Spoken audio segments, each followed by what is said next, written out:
I was around 9 or 10 years old when this happened, but I remember clearly pretty much everything that happened. So this was at school. It was lunch break, which lasted 2 hours. I was with a group of friends and we were playing pretty much like everyone else. But we started to notice people in front of the school. And by people, I mean around 20. And I have to go take a fat shit, so I'll be right back. Usually, there wasn't anyone, or they were just walking by. They all had phones in their hands. A woman approached the entry of the school, and she started taking pictures of every kid she saw. We could tell because of the flash that was coming off of her camera. An adult of the school went to see her and told her to stop, but she didn't. Instead, she smiled terrifyingly at him and said something I didn't hear, but it looked like when a mother kinda comforts you in a "it's gonna be okay" kinda way. So he started to get mad. Well, taking children in photos like that is weird as hell. Eventually, she did go away, but that didn't really change anything if you want my opinion, because everyone else in front of the school was also taking pictures of us. Everyone, literally. I especially remember a guy that was pretending to call, except he didn't talk, and he also had his flash on. So we quickly understood that he was taking pictures.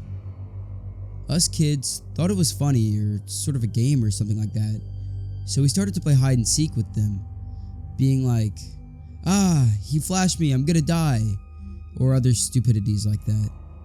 But we really started to understand that there was a real problem when one of them tried to open the entry. That was kinda useless since the barriers weren't high enough, so if he wanted to get in, he could just climb up it a little. And that's when the headmaster got totally mad and went to see everyone. He yelled at them for around 10 minutes, called the police, and when he was done, he asked for an explanation as to why they were doing what they were doing. The headmaster told us himself that all these people pretended to be some sort of voodoos, and that they could sell pictures of us, make us suffer, etc. To be honest, everyone mostly laughed, but the adults didn't seem amused at all. To this day, I don't know if what she was claiming was true or not, and I don't know if some people were arrested. I don't know what the pictures became. The thing I remember most is just that woman's smile. That absolutely creeped me out. Today, I'm scared of being taken in a photo, even by friends. And when it's family members or very close friends, in general, I'm just really uncomfortable. So, to those creepy people taking pictures of us when we were kids, let's not meet. Now, this is something I really wanted to talk about, and to be sure that everyone is cautious and stays level-headed at all times. Now, for context, I live in the middle of nowhere in Canada. It was an old town that had quite a few abandoned buildings due to the absence of residents. Me and many friends were tired of the lack of entertainment options for us. So what we did was explore these abandoned buildings. Prior to the experience I'm about to talk about, we never had anything too crazy happen to us. Occasionally, we'd see a small bit of blood-like liquid, and one time we even saw a pentagram on the ground from someone who went to a house previously. But in general, nothing too bad. Until the last time I had gone exploring abandoned buildings. Now, when I was younger, I used to go to a daycare that was part of a mental hospital. Weird combination, I know. It was closed down due to a lack of patients and a lack of children at the daycare. I decided to go back there with my friends a few years ago. For context, I was around 15 when this happened. Most of my friends were around the same age too. When we did get there, it was rather cliche. There was fog, it was rather dark, and there was a light drizzle of rain. We went to the main gate, which is padlocked shut. We decided to help each other hop over it and made a ton of noise. We were laughing and giggling the whole time, unsuspecting of what was to come. We looked around the small play place/park with flashlights we had on our person. Even with our somewhat powerful flashlights, our visibility was rather limited. We decided to enter the decaying building. Glass and dirt crunched under our feet as we stopped into the daycare section of the complex.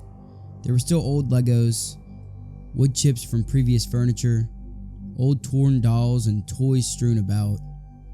The further we walked down the daycare section, We naturally became more and more silent, until all we could hear was the crunch of dirt under our feet. I found some crayons in a plastic container in the corner of the room. I walked over to pick them up, when all of a sudden we hear a loud crash coming from behind a metal door leading to the psych ward part of the building. My friends and I all looked at each other. As a whole, we were a group of 5. Most of them were very bold and cocky. We all looked at each other when my friend Brian suggested we go and look to see where the sound came from. Personally, I was not too fond of the idea, but with my group of friends, there was no way anyone was going to decline such a thing. We all stacked up on the door and opened it. It was rusted to the floor, and we heaved to get it open. As we walked in, the metallic smells and must became stronger, with a hint of something else which I couldn't really put my finger on at the moment. We walked in, with our flashlights pointed in every direction and Brian leading the group. The hallways were tight, and to the left and right were the occasional metal doorway, with some doors open. I felt slightly claustrophobic, and it felt a little hard to breathe. As we continued, Brian shone his light into a room and recoiled. We all stopped walking as Brian slowly entered the room. "What is it?" I asked him. "I thought I saw something here, but it seems fine now." To be honest, I thought he was just messing with us to increase our anxiety. But looking back, I think he was being completely honest.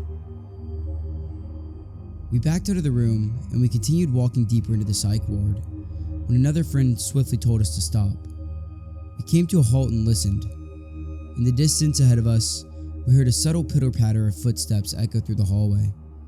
We all looked at each other, fear in each of our eyes.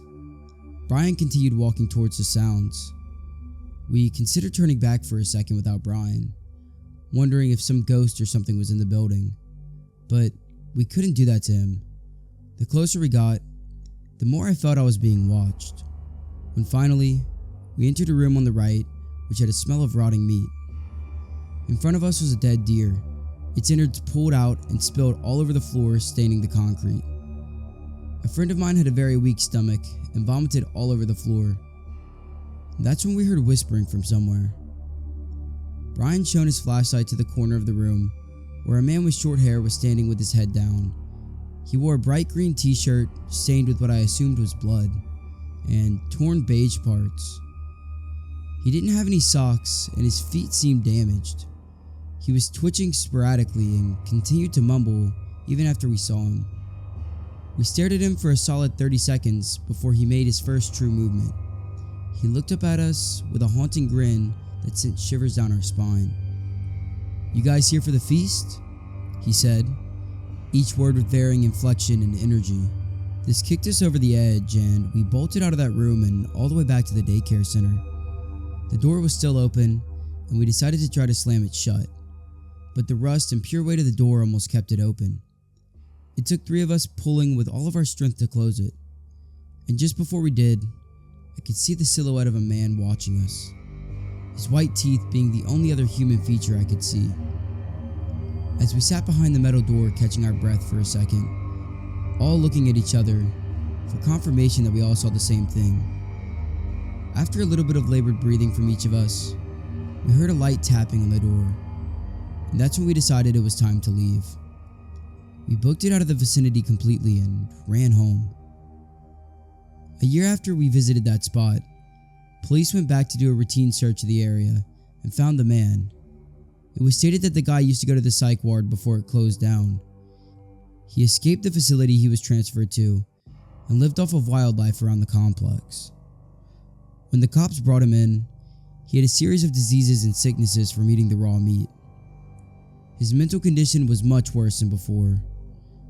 There was future rumors that he even killed someone in the forest while searching for food, but nothing has been confirmed.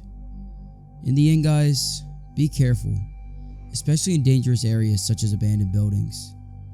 And creepy dude, let's not meet.